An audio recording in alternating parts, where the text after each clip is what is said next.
I messed up. My husband found out that the child isn't his and took brutal revenge. Freaking out. Apparently the kid isn't his. He threw all my stuff out of our house. I need help. Hello, Redditors, a longtime user and fan of this platform, but I've never really had a need to come on here. I am coming on here now because I desperately need advice. I just got kicked out of the house by my husband after he found out that the chat wasn't his. It was a one-time mistake, and I really didn't know how to remedy it. I know you're probably wondering what happened, so let me give you some backstory first.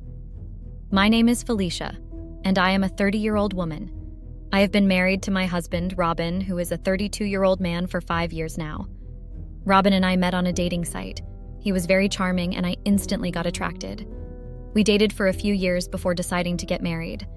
It was a whirlwind romance, but I never felt that it went too fast. Robin is the exact opposite of me. He is handsome, charming, and ambitious. He has a magnetic personality that draws people towards him effortlessly. He is a successful architect, while I, on the other hand, am a complex character. I am intelligent and warm, but I have insecurities and vulnerabilities, and I am not as popular or as charming as Robin. I was cautious about trying online dating, not knowing what to expect. But Robin's profile caught my eye right away. He seemed really friendly and confident. Our chats were easy, and I felt like we clicked, even through the screen. When we finally met in person, I was drawn to Robin's outgoing personality. He made me feel special, like I was the center of his attention. But deep down, I could tell he had his own insecurities too, which made me feel closer to him. Our relationship just felt right from the start. We enjoyed simple things together, like stealing glances across the room or having heart-to-heart talks. But sometimes I worried that I wasn't as outgoing or impressive as Robin. Despite my doubts, I knew we had something special. I admired Robin's drive and ambition, and he appreciated me for who I was, flaws included. Together, we faced life's challenges with love and support. From the moment we started dating, it was clear that Robin was on a successful path. As an architect, he brought in a steady income, while I pursued my passion as an artist, which unfortunately didn't bring in much money. Robin didn't mind covering the bills. He was just glad to see me doing what I loved.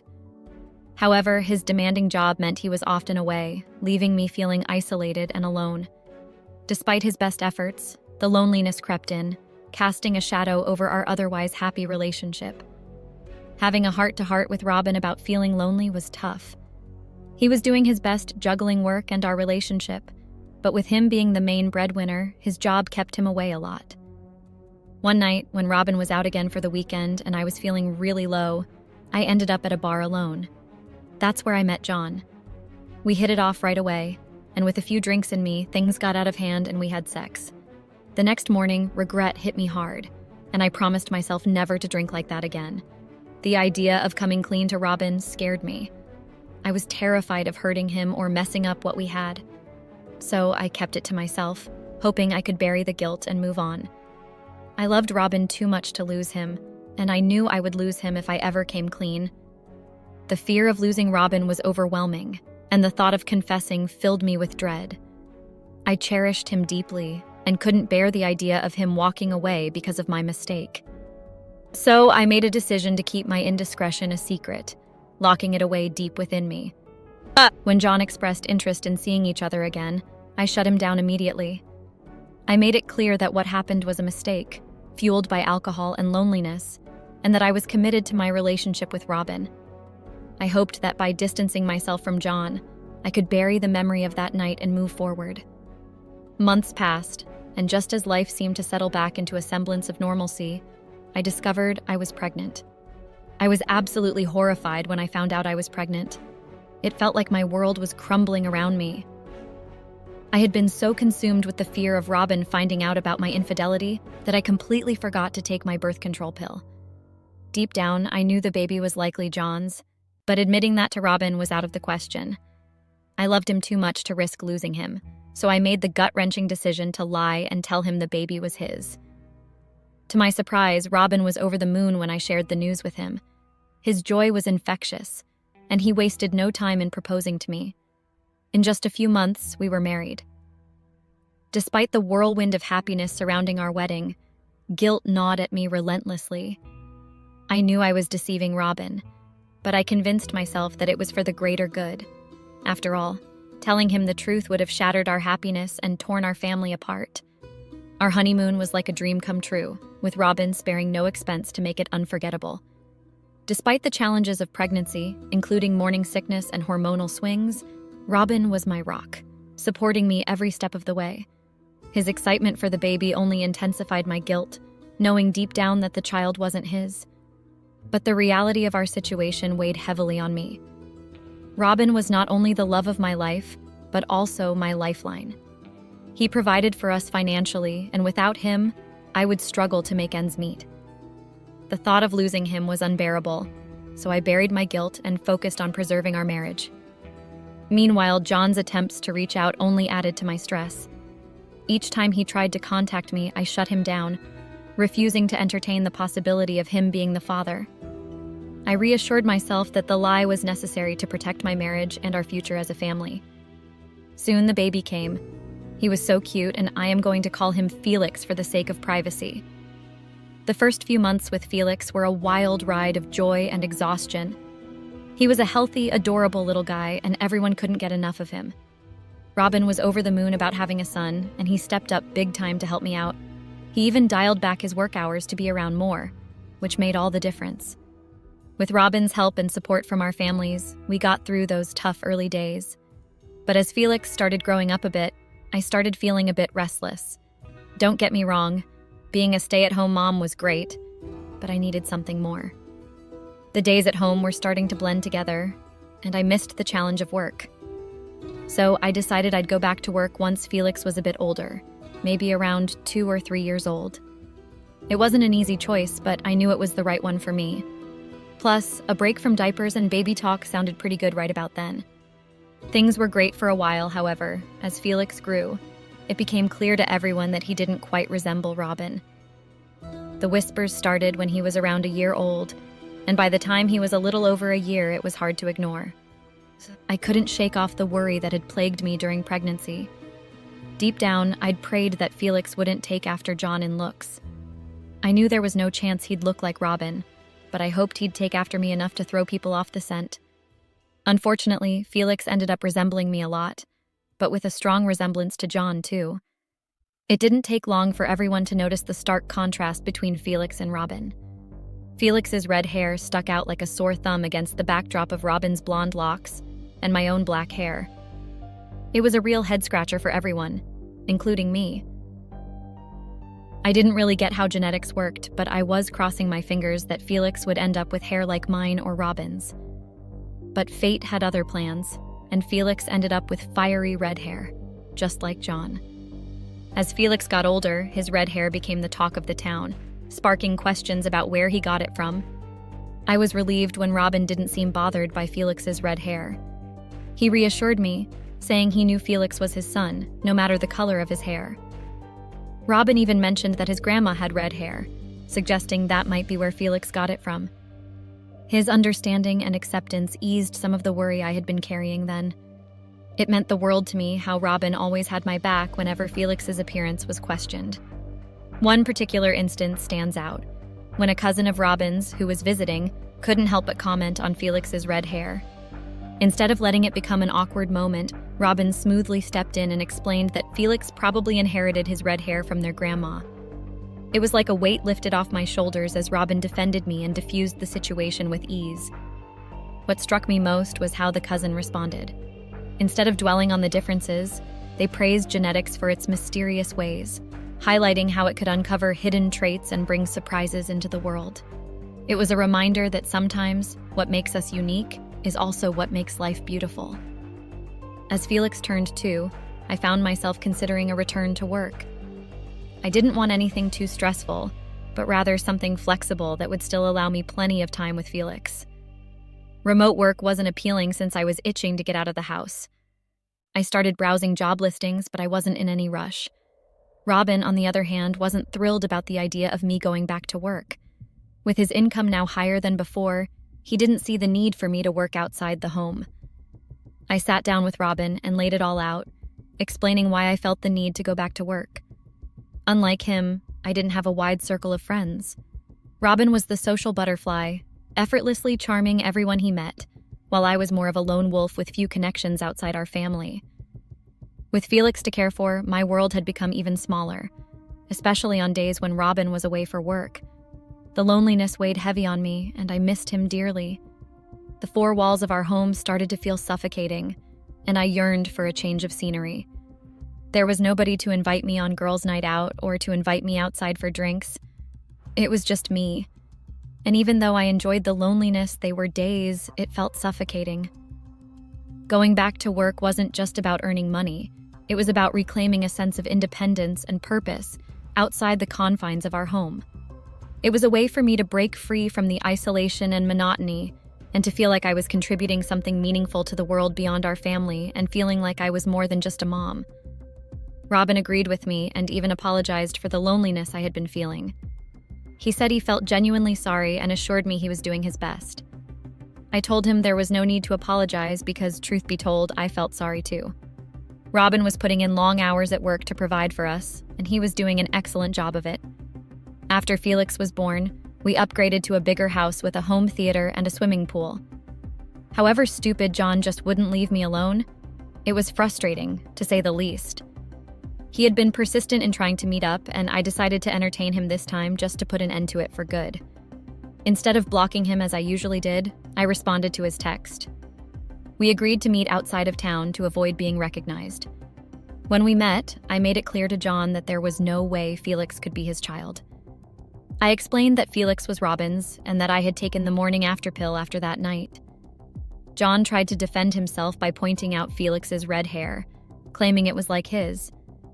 I warned him that I would involve the police if he continued to harass us. I asked if he had been stalking us, but he denied it, saying he had only seen us at places like the store or the park.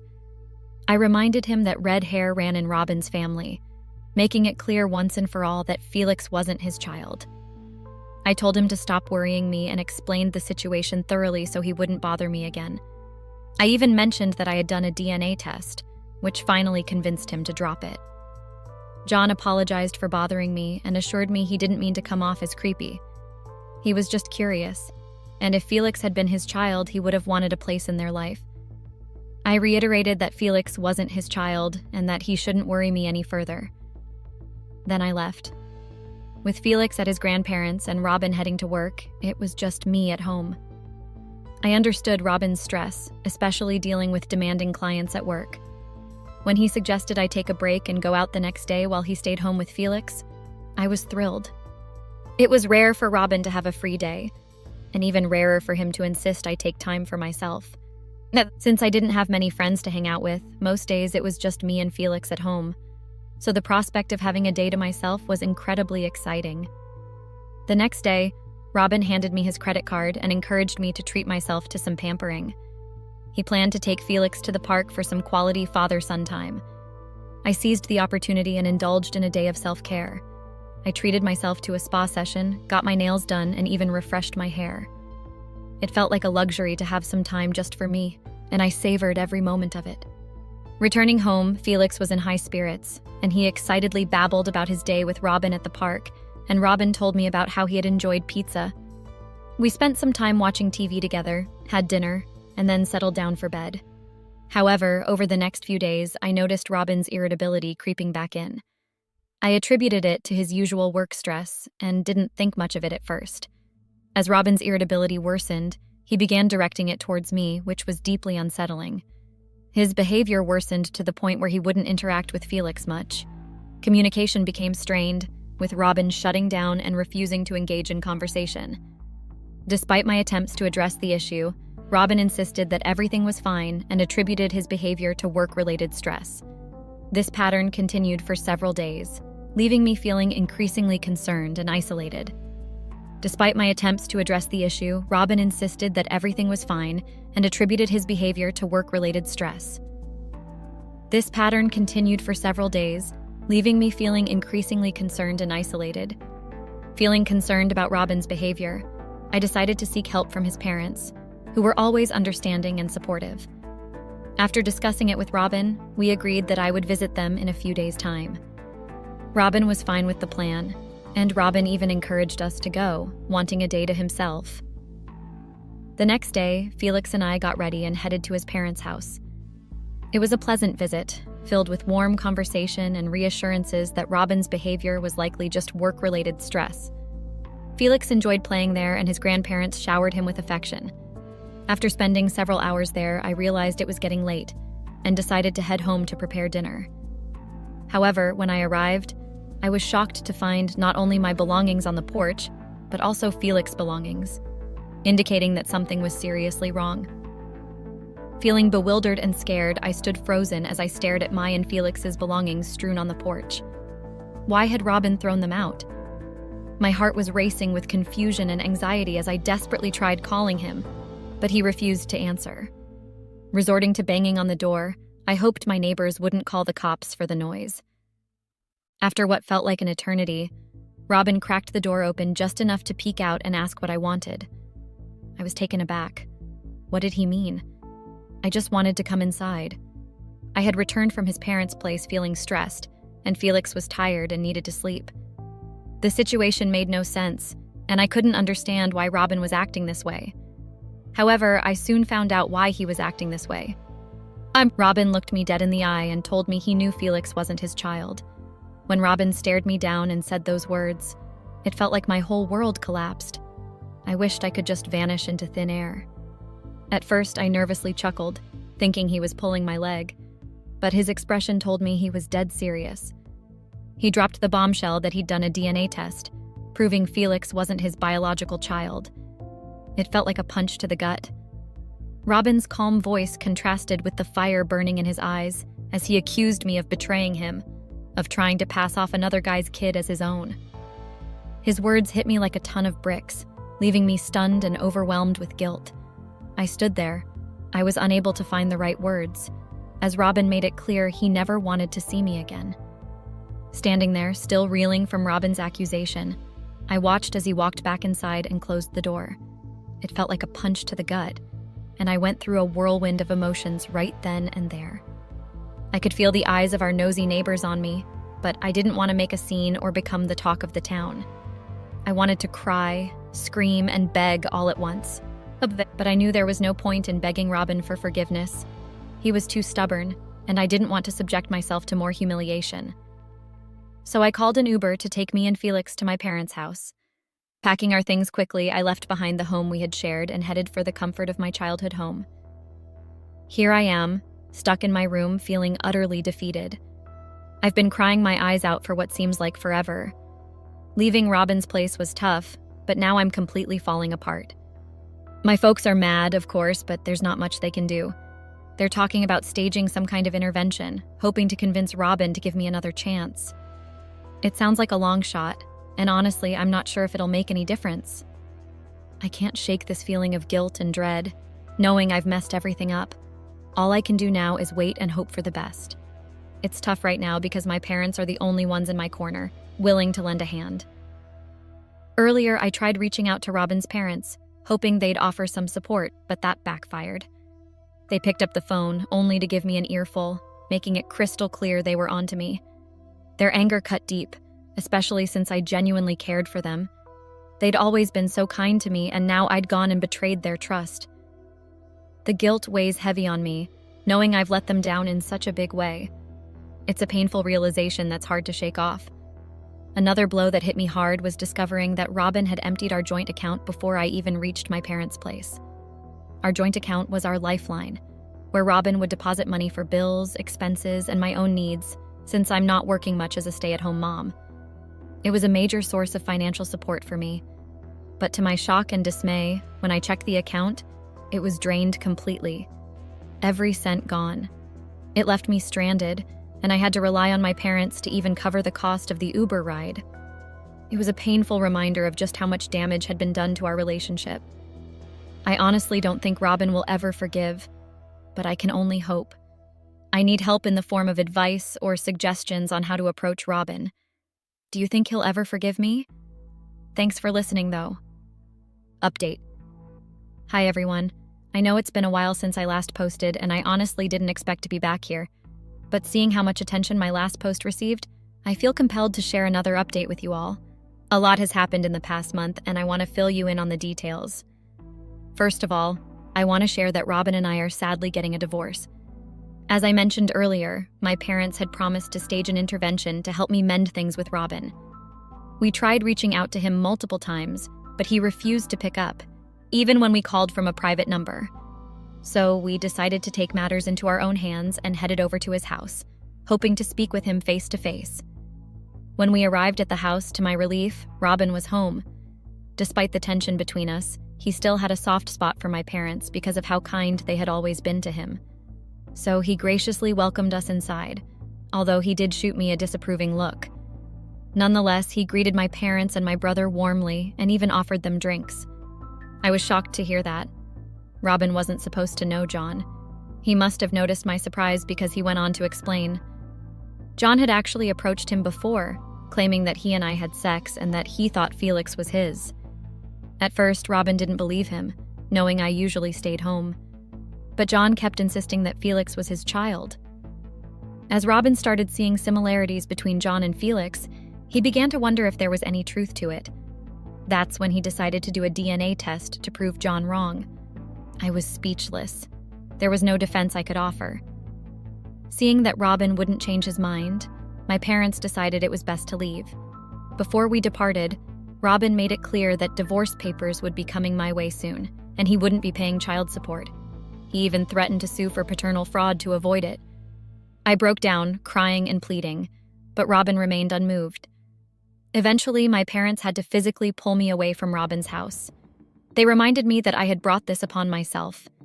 This is everything that's happened. I'm still at my parents' place, and even though Felix senses something's off, he's too young to fully grasp it. Honestly, I blame John for everything. I'll never forgive him, and he won't ever have a say in Felix's life, no matter what. Thanks to everyone for their support. I just hope others don't make the same mistake I did. Feeling defeated doesn't even begin to describe it. How did I go from a life with luxuries like a home theater and a swimming pool back to my parents' house? Robin had gotten me used to that lifestyle, and now I'm back to square one. Getting back into the workforce after such a long break won't be easy. Thanks for listening, though. I guess it was nice while it lasted. Like my parents said, I brought this on myself. Financially ruined me in court because of a stupid kiss on a night out. I believe the saying, keep your friends close and your enemies closer, applies to me because you really don't know what your enemies are up to. I got betrayed by someone I thought was my friend, and I haven't been the same ever since. I'm not okay right now, and I don't have any friends, which is why I want to share this story with everyone. Hey Redditors, my name is Chloe, and I am 26 years old. My husband, or should I say ex-husband now, Alex, is 28 years old. I believe I should start telling this story from the beginning of my life. I come from a poor family, and that's just it. We are a family of 4, and I have one younger sister, Sophia, who is currently 20 years old. There were so many difficulties growing up, especially from my younger years. When I turned 6, Sophia came into the world, but the crazy part is that she doesn't belong to my dad. My mom was a street food vendor. I don't know if there's another term for that, but she sold junk such as hot dogs and the likes in this cart she dragged around on the street. On the other hand, my dad worked as a janitor, so as you can already imagine, the money they were getting wasn't a lot, hence the reason I said our family was poor. So you could imagine the shock on my dad's face when he heard she was pregnant. I was still 5 years old when I heard them shouting. They say kids usually forget things when they're young, but in my case, it is different because I remember everything. I remember the story she told him on how it all happened. Okay, it's a bit vague, but you know the usual saying of, it was a silly mistake. She said she didn't want to get rid of the baby because she felt she was going to be special and change our lives. My dad couldn't believe what she said, and he said he couldn't stay with her anymore. The first few days, he came back home drunk and became violent, which made me cry every day. I don't know how 9 months came by so quickly, but I turned 6, and after, my mom gave birth to Sophia. Dad was not there, of course. He couldn't live with mom carrying another child, so he stopped coming home at a time. The one time he came home was for a divorce, 2 months after Sophia's birth. I remember my mom crying and reading a paper with the word divorce written on it. She signed the paper, and I wondered what it was that made her cry, but eventually as I grew up, I figured it out when Dad stopped coming home. Dad wasn't rich enough to file for custody, and I never thought he wanted to, since it was like a burden of my choice. I remember him kissing me on my forehead and saying that he loved me, and he was always going to be there for me. I don't know where he went, but the next day he came to pack his things when I was sleeping. Or at least that was what Mum said. It was just Mum, Sophia, and I that was left in this small house, and Mum struggled every day. Sure, she cheated on my dad, but she was still my mum that I loved, and Sophia was my sister. Mum was able to send me to school up until I finished high school by the time I was 18. I was also able to get a job as a babysitter or dog walker, anything that could give me money since I wanted to help Mum out with Sophia. Sophia was an angel, and Mum was not completely right about her changing our lives. But I love my sister. I was able to save enough and get admission into Florida State University, but I was a part-time student since I was also working. This is where things were going to go wrong, and I had no idea. But there's a reason I'm telling you the backstory of my life, because they are all connected. I was a people pleaser because I'd do anything to make people content with me, so they'd give me extra tips when I'm done. When I was a part-time student and also going to work, I did extra work to earn money. I offered to do people's assignments and I'll get paid for it. And yeah, that was how I met Alex.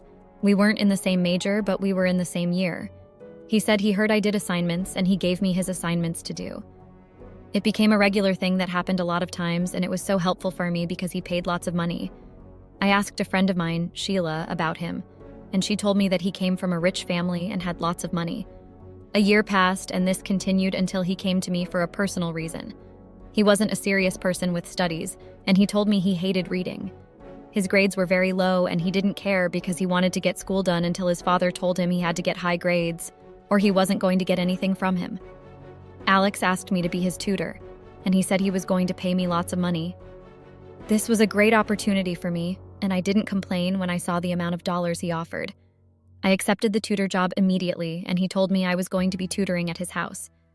I said no because it didn't sound like something I was comfortable with. I told him and asked him if we could study at the library instead, and he agreed. We got to work almost immediately, and though we studied different majors, it was closely related, so tutoring him was not too difficult. I was always a straight A student.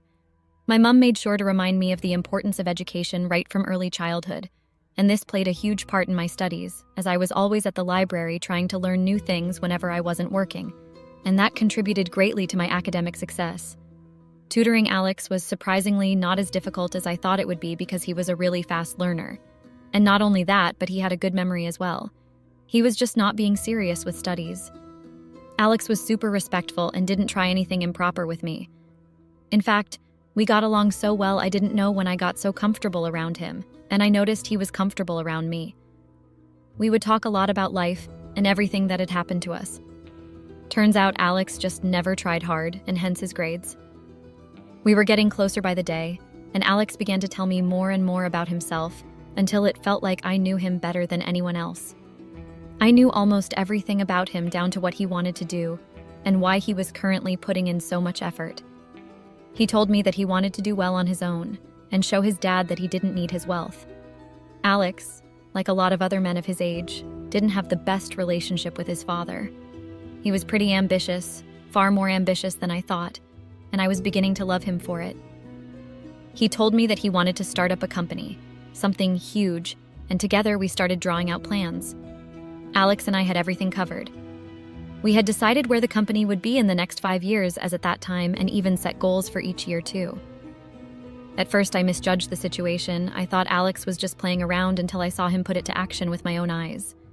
He had gotten a small place and little equipment that could begin the work, and that was how our company began. Of course, final exams were coming up, and so we studied harder than ever and finished on a high note. We were so ecstatic, and I was so proud of everything we could achieve. Alex had met my mom and Sophia a few times already. He and Sophia got along so well, and I liked that. Alex asked me out a few weeks after we had graduated. I wouldn't say I didn't expect it, but it wasn't an easy decision for me to make. My friend Sheila had a huge crush on Alex, and I knew about it. She had told me more times than I could remember, but Alex never seemed interested in her. I accepted his proposal, and we officially started dating. Sheila was furious at me, and she didn't talk to me for some months. Alex was an attractive guy. I never looked at him that way until we started dating. I always saw him as my student, but things were different. He was now my boyfriend. He was taller than I was. I wasn't that tall anyways, but he was the perfect height. He always looked good, and I always thought it was because he had the best clothes to wear. But turns out he actually knew how to dress, smell, walk, and he was just perfect. I had never been a romantic type of person, but I knew women would give an arm and a leg to be with Alex. Alex had a friend, Frank, who majored in law, and he became the company's attorney and Alex's personal attorney too. Frank was a great lawyer and a close friend of Alex. They both had a very similar background, and so they got along really well. I did not know much about Frank at all, and I didn't really care to. We didn't see each other a lot, just days when we had a meeting that he had to be involved in. Alex and Frank would, however, hang out a lot. This continued for a year, and finally, Alex asked me to be his wife. It was a small surprise with only a few friends, and my mom and sister, but it worked. I agreed. And within the next year, we got married. Our company was doing quite well for itself and was beginning to make a name.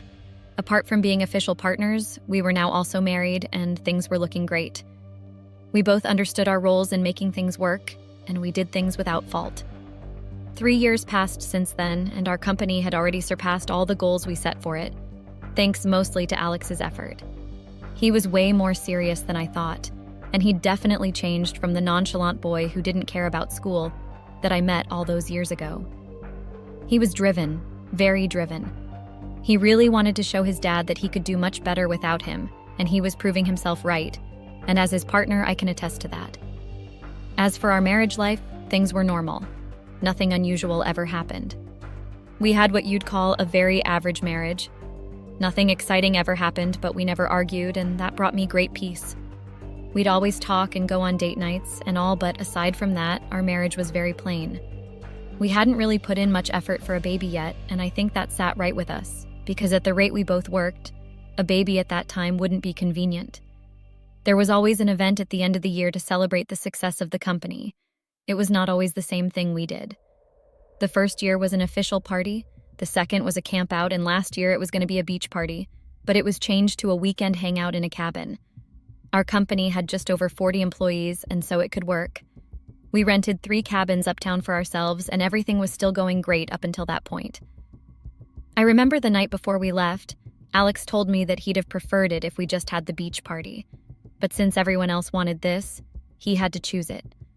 Our company had many young employees, and most of them were single, but a few of us were already married. Out of the 40 of us, 35 showed up. Some couldn't for one reason or the other, but as every year before that, Frank was present. Frank is definitely in his late 20s. He is dark-skinned and tall, taller than Alex. He has a good build and generally looks good. His voice gives him a presence too. Our employees present were mostly the ones fresh out of college/universities, and the few ones still in their finals.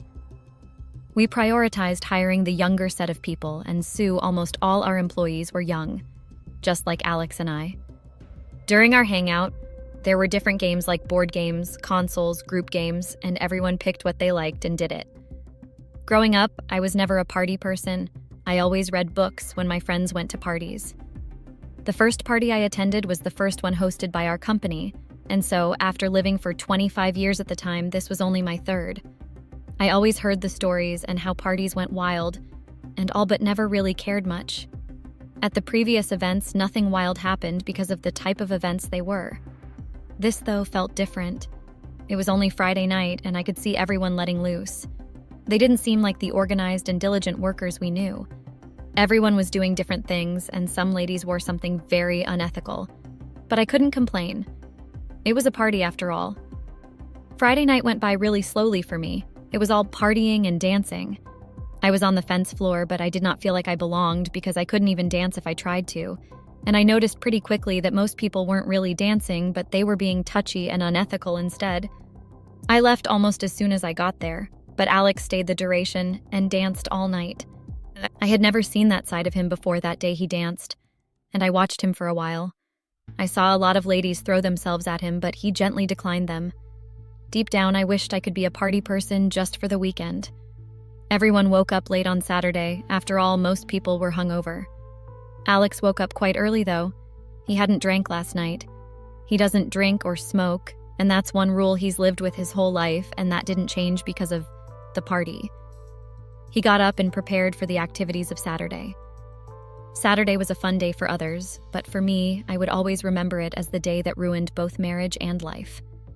It started out early for me, but late for almost everyone else. I made breakfast for Alex and we brushed over some basic routines as we prepared for the rest of the day. It was noon, and we all went hiking for about 3 hours. By the time we were back, we freshened up and got ready for the evening BBQ, which then turned into our game night. That was the main event of the hangout. Every board game I could think about was available, and I was great at board games. I played them for a while, and after a couple of wins, I moved on to the group games. There were so many games being played, but I settled with a group of 10 people. Alex wasn't in that group, but Frank was. I wasn't aware of the game to be played yet, and once they started, I wanted out. It was truth or dare. I was confused about staying or going, but decided to stay because I have lived a mediocre life, so no truth could be embarrassing. And I thought no one would dare me to do something out of line as they knew my position and marriage status. Anyway, the game started out soft. Some pretty basic things were asked until someone dared to take off his shirt, and he did. I knew things were only going to get heated from then on. Some dirty dares passed around until it was my turn. I was to dare someone, and I dared her to take off her shirt, which she did without hesitation. I honestly thought she wasn't going to. Turns passed around till it was her turn, and she dared me to kiss Frank. Now everyone had some dare while I took a shot for the first time I was dared. I am not a heavy drinker, and I had never drank before up until that point. I don't know if it was the drink I took, but I was definitely feeling more hyped than ever. When I heard the dare, I thought about it for a few minutes. I knew as much as this was a party, this was a work party, and though Alex was not here, there was a huge probability of him finding out. I wasn't able to make up my mind, and so I had to take another shot. After the second shot, I was definitely drunk. I couldn't think straight anymore, and no matter how hard I tried to control my body, it was difficult. By the time the game had gone round again, and it was right before my turn was Silas's turn. Silas was a company employee and a college student. He was in his finals at the time, and before I knew what was happening, Silas was to dare Frank, and he dared him to kiss me. Now Frank had a lot to drink too, and was definitely already feeling it. Frank made his way to me while I just started looking lost. Before I knew what was happening, Frank's lips were all over mine. Everything got so dizzy, and I passed out after that. I saw Alex in the distance running over to me where I was before I passed out. I did not know what happened, but I woke up the next morning next to Alex in our room. I asked him, but he wouldn't talk much to me. Sunday's event went by without me because I stayed in the room. I had remembered what happened between myself and Frank, and I was not only embarrassed, I also suspected that Alex saw us, and this made me scared. Alex was someone who didn't like to open up much when something happened. He preferred to solve it on his own and stay locked up in his head till he was able to sort it. And this didn't only make me scared, it made me worry about him. But I knew Alex always did whatever he set his mind to do, which only worried me more because that made it extremely difficult to get him to change his mind when he made a decision. I knew Alex very well, and I knew finding out would ruin our relationship. Alex didn't speak to me much on Sunday even after he got back from the event of the day, and it was time to leave. Everyone left on Sunday evening, and the drive back home was a long one. I decided to force myself to believe that he'd understand because, after all, it was a mistake. But I was wrong. When we got home, Alex told me that he knew everything. In our 4 years of marriage, that would be our first argument. In my head, I'd hoped he'd understand that it was just a silly kiss that happened while we were drunk. Besides, it was Frank who came to me, but he didn't listen. Frank wasn't picking calls either. A few weeks into the new year had passed, and I hadn't seen Frank since the party. I was hoping he'd come and clear the air as things hadn't been going well in my marriage ever since. Alex and I started having issues because we have not been able to move on, and my once peaceful marriage has now become something else. After working together with Alex for 4 years, he decided to let me go from the company. He's the owner and CEO, and so his call is final. He sent over some divorce letters to me too a few weeks ago, just a few days after my birthday. I turned 26, and I couldn't believe that my husband was going to divorce me because of a silly kiss. We got to court after signing the papers, and of course, he got to keep his company and his house while I got nothing. He took all the money and left me with nothing. Update: Everything happened so fast it seemed like a bad joke or bad dream I can't wake up from. After working for 4 years, I was able to accumulate some money, and I'm still living off that. But I know I'm going to have to find something else to do very soon. I moved out of my husband's house, and I'm now back with my mom. I barely have anything left, and I'm beginning to feel like a burden to my family again. It's been 6 months after the divorce, and I still see Alex's company on the news doing well and smashing goals. He filed a restraining order on me after I tried to talk things out with him a month ago. I haven't gotten any new jobs since I left that one, and I have also not been able to reach Frank ever since. I still love Alex so much, and I really want to get back with him, but I know that's like a dream that had not come true. I regret my actions, and I wished I didn't even leave the room that Saturday. Alex, if you're reading this, I'm sorry, and I know that what I did was wrong. I still love you, and I miss you more than anything. I am still struggling to move on. I've tried to start over, but I couldn't shake the feeling that I am still somehow tied to my ex-husband. I really have not felt drawn to anyone else, and I cannot stop thinking about the life we had built together and how it has all come crashing down. As time has gone on, I am trying to rebuild my life, and of course, time has healed me a little. I still feel shattered by what could have been. My sister and mom have been crucial for me, as they've been my support too. Of course, I still feel guilty for the end of what could have been, but I am beginning to come to terms with it. Of course, I'm scared of the uncertainty of the future, as I'm still young and the rest of my life is longer than the one I've lived, but don't think I can recover from this anytime soon. Again, Alex, I love you, and it was just a stupid kiss. I really wished we could have worked out and things went differently. I would give anything to have what we had again, and if by a chance you do come across this, please forgive me. Ladies, don't just kiss people on nights out or because of a dare when you're married or dating.